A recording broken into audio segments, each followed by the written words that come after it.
ugly swan. Well, good evening, everyone. And glad to be here. I had to pay my dues. She texted me today and said, "Do not forget the tickets." And I wouldn't have been welcome in the door without them. So with that said, tickets are on sale now. Captain Alberti and we got engineer Pat Burns in the back, and they have tickets, a handful of tickets as well. So if you don't get them tonight, you want them sometime, at some point, swing by the fire station. Be glad to get them there. But it's the 61st annual barbecue, and it'll be held at the fire station on this Saturday, the 29th of July. And we normally start serving 4 o'clock, a drive-through. 4 o'clock is normally when we start serving. Normally most of our dinners are out by 6:30, 7 o'clock, and people will grab them and take them home or wherever they go to eat it, to the park or whatever. So it is supposed to be hot this weekend. Seems like barbecue always draws, right? That heat coming. So very grateful for all of your support and for a number of years for doing this. This year, the fire department is celebrating 75 years. And so we hope to maybe do something a little bit later after summer and it's not quite so busy. Maybe we can do something with that. So it's kind of an exciting time. So it's a milestone for our department and for our community as well. The Stars mentioned August 1st on National Night Out. We're going to be partnering with them. The fire department will be partnering with them. We've got a number of spots in Del Rio already that have been identified. And Mary, thank you very, very much for helping coordinate this. So again, we'd love to swing by, say hi, get tickets, stickers for the kids, and just show them the fire. We do currently right now have a crew of 4 personnel and one of our engines on the Detweiler incident. That was a devastating fire in Mariposa County. They left a week and a half ago. They left to go on the Detweiler. The first crew that was there, and they go for 7 days, but that first crew that was there was on the fire line for over 36 hours without a break. And they saw a tremendous amount of fire. Very fortunate when they call in and say we're safe and such. But now our crews today or this week are in the mop-up stage. They did have some slop over, like a 400 acres, what we call a slop over. It bounces over the line, the containment line yesterday, and so that has caused some concern, and now some heat's coming. But we hope to get that incident back, and most importantly, get those 4 individuals back to help us for the barbecue, right? Otherwise, we're going to be looking at Brad. Come on, we need some help on Saturday. Yeah, Brad. That's outside of my skill set. Just trying to get some help. For our calls, our statistics for the department, last month we ran 145 incidents, 145 calls. We are at about approximately 850 calls currently for this year. I would say if we stay on track, we're probably again an all-time high. Last year was right around 1,500, and we're headed closely for probably close to 1,600 calls this year. So, but it's going pretty good in that way. I want to talk about 2 other items. One in the way of safety, and for each of you, and if you could just share for your family, for your loved ones, and just really be cautious and when you're out on Highway 99. We are running a tremendous amount of vehicle accidents between Jacktone and Pellendale. And in part, I know that the freeway makes a couple of minor turns and curves in those areas there that always have created some challenges for drivers in that area. But there's some construction going on. And it just seems like right now we're just really being inundated with calls on Highway 99. That would be motor vehicle accidents. So for your own safety, for your family, and I just encourage everyone, just slow down, and just consider that area in particular.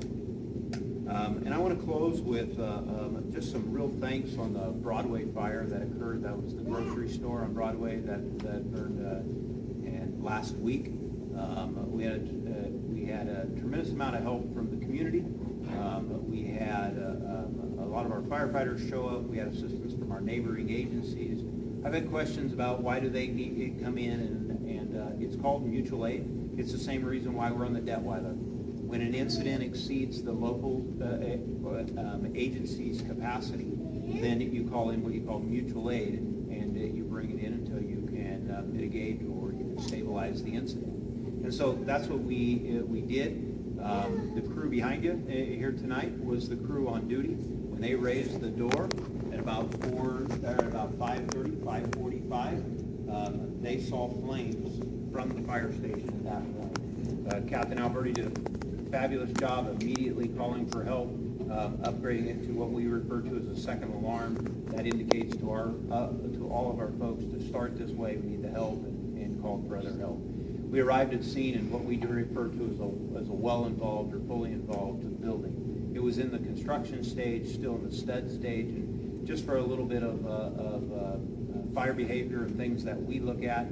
When you have a wall like this, it appears to be a large surface area, but if you were to remove the sheetrock, the surface area is multiplied when you compound and you add the surface area on every one of those studs individually in there. So the surface area was extensive. There was a tremendous amount of it, and it was all just raw, dry wood. There was nothing to stop the flow. I want to thank one of our locals. They were there even before we were. She was up, happened to be in the area, and she took a lot of pictures beforehand. And those pictures, some of them are, I know, available, I believe, on Facebook, and some of those are out there. And just some real important pictures to us. And why are they important? Well, they didn't save the building, no, because the building is down today. But it's really helping us in our investigation. I spoke with district attorney officials today, and they run our regional fire investigation unit. The fire is still undetermined, and they are still in investigative mode. They are following up on a couple of leads, but I can tell you at this point that the fire started off the alley, the backside of the building, in the exterior. And we were able to confirm that after digging out, as well as also looking and matching up what we found as far as origin and cause with the pictures that were also provided. So many of you as citizens maybe are asking, how can we help without grabbing a fire hose or whatever? There's a lot of ways to help without grabbing a fire hose or going inside. And so I just wanted to give you an update on that. That was a devastating loss for our community. I know a lot of people were looking forward to that and such. So any questions? Well, on Friday, you had the Martin Dairy Fire in Wood Colony, too. So on Friday evening, and then following the Thursday fire, we had 200 tons of hay burned in a dairy that's out west out there. And if you've ever had any involvement with hay and hay fires, it's extremely challenging. And so we always make our first priority is always our obviously life safety, but secondly exposures. And we kept the fire from extending into any other haystacks, a silage pile into another building, and pretty much from there the haystack burned out overnight. But our crews were on scene till about 3:30, 4 o'clock that morning and such. So, and it burned throughout the day. So, anyway, it's been a very, very, very busy week for us. So again, any questions you might have? Any questions? Do you think they'll rebuild a store? He said he would. He's going to rebuild. Wally said he would. Wally said he would. Will there be a delay in that with the investigation? No. My understanding is they're following up on a few leads, but I believe they're coming close to either making a determination, or they get to the point where if they ran all of the leads and they have nothing further to go and there's still no probable cause, then they'll classify it as what they call indeterminate. Yeah. Taking into account the things that have transpired over the years with this plan. Like I say, they're following. I just kind of wonder, is this a random arson or more of a targeted one? Yeah, it's way early to even say it's an arson, but it is. But it does point to the fact that the fire did start off the alley in the rear, and there was not an electrical source there. John has a question. John, I'm sorry. Over here. Yeah, I think it was Saturday night, I believe, maybe Friday night. Hammett and prone in the back by the Oh yes. there was, I don't know, I saw the trucks back there, but. Yeah, I don't yeah, I know. was on that personally, and there's an orchard back there, and they, on the northwest corner, they pile the brush. And they've been having some trouble that when they pile the brush, transients are lighting it, and that's what happened. Oh, okay. Yeah, and then, there's no way, again, of proving that to be the case. That was another situation where we checked it and simply let it burn out. It didn't extend into the river bottom and stuff, but it's very visible from Hamilton Road. So you're right, you can see it well, huh?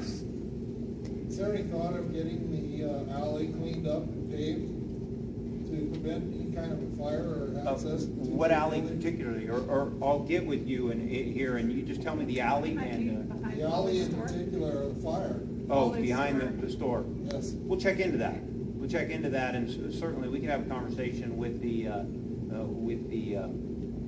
contractor there, I'm sure. That alley's not paved? No, it's always been dirt, and it's an actual, I believe, a street. There is 2 homes currently living on that alley, and it has never been taken care of or paved in our Salida history. Yeah, that should have been brought up a little earlier on in the planning process, because there's, If it's not county owned, though, they won't pave it, because that's the same Yeah, but it's situation also as county an part of L. the permit, though. Ends Under of the L has a township cul-de-sac. of Salida. We do pay Melrose, which pays for streets and drainage. not The in that Melrose area, only though. pays in the Melrose areas, though. It doesn't pay in the Well, historic section. I understand that, but as the county owns or governs Salida, it should be paid and taken care of, even if it's by parks and recreation. Well, I can assure you, I'm gonna check on the weeds and the fuel reduction there. For the paving, we're gonna leave that somewhere else, okay? But they'll work on that, I'm sure, as Mac. Well, if a structure of the size is being put up, should it not have been required for him to pave that back area as a improvement to the property or Salida's township? You know, it went to planning, sorry, I'm gonna steal that answer. It went to Stanislaus Planning, Stanislaus County Planning Commission, which I serve on, and at the time, it wasn't part of that, so I don't know that. We would have to find out too if the alley is county maintained or if it's private. Because the county won't pave it if it's not. If you're on the planning commission, then you know that diesels would have to move down that alley for delivery at this point. Oh, yeah, they brought that up at the planning commission. Because what it came to planning commission for is they're gonna change the parking on the street that's next to, is that Curtis, I think? I actually was not there the day that but I would have been conflicted out probably, but they're gonna change it to diagonal parking on the street. That would So, not give enough backup distance for, yeah, they approved it though, for that. They assured us that there wouldn't be a problem with trucks coming and going there, although that didn't seem to make sense. so the planning wasn't really done well to establish that amount of traffic for that facility. They did do traffic statistics for the facility and it flew by, but when it comes into being, when the store comes into being, if there's problems, it will go back, trust me. Because Capacity. any problems that happens in the entire county goes back to planning commission, because we hear it, trust me, it Yeah, does. Did you have another question? Yeah, I have the planning commission and the fire department here, and recently in the past, I've talked to the air district a couple of times about fires that went on for days and days, and they were usually fueled by dairy food stocks. And I'm wondering if we have a high enough requirement for on-site water at those locations to put out these fires that go on for days and days in violation of the air district rules. You know, water supply in the rural is always a challenge for us, but I will tell you that the California Fire Code does require water at this point, and anybody that is constructing that does meet within that code is required to meet that. One of the things that we've done in our district is we've contracted, or we're under agreement with Modesto Irrigation District. So if you see a lot of their large wells, that pump into their canal system, you'll see a 4.5-inch fire connection on there. And we contract with them. They have trained us to go in there, and we can actually tap to that. We can get fresh water, and we just used one a week and a half ago.